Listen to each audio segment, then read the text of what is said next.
Art Kurtz here, and this is Easy Access Math. And today we're going to review hypotenuse. And I have two right triangles on the board. Here's one where I am missing the hypotenuse. The hypotenuse is the longest side.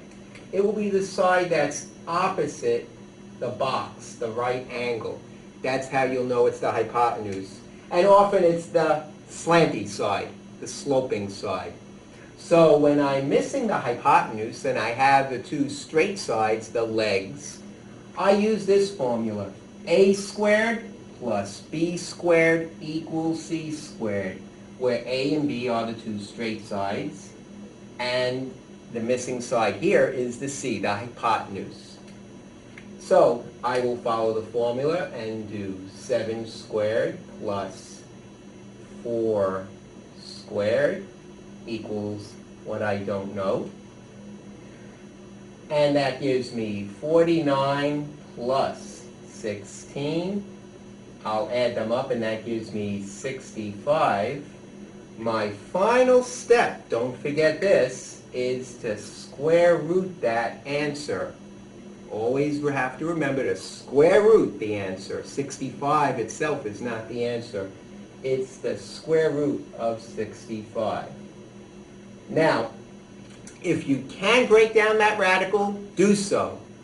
On tests, the answers will always be in the simplest form.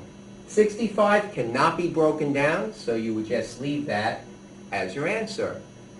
Now over here, I have a right triangle, but this time I have the hypotenuse. I'm given the longest side.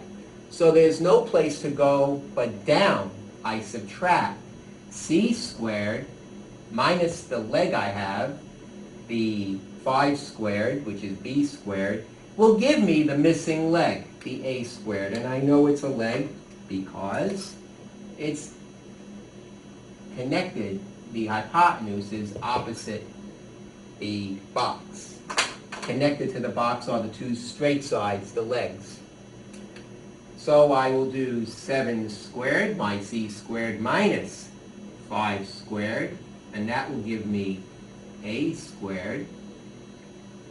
And 7 squared would give me the 49 minus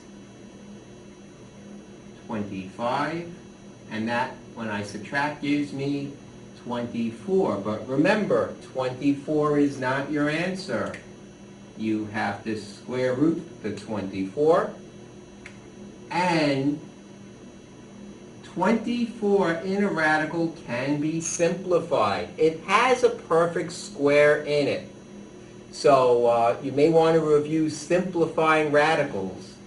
24 is comprised of 4 times 6. 4 is a perfect square, so it comes out of the radical as 2, and the 6 stays in. So my answer would be 2 radical 6 for this one, because the radical is in the simplest form. And that was our review on hypotenuse.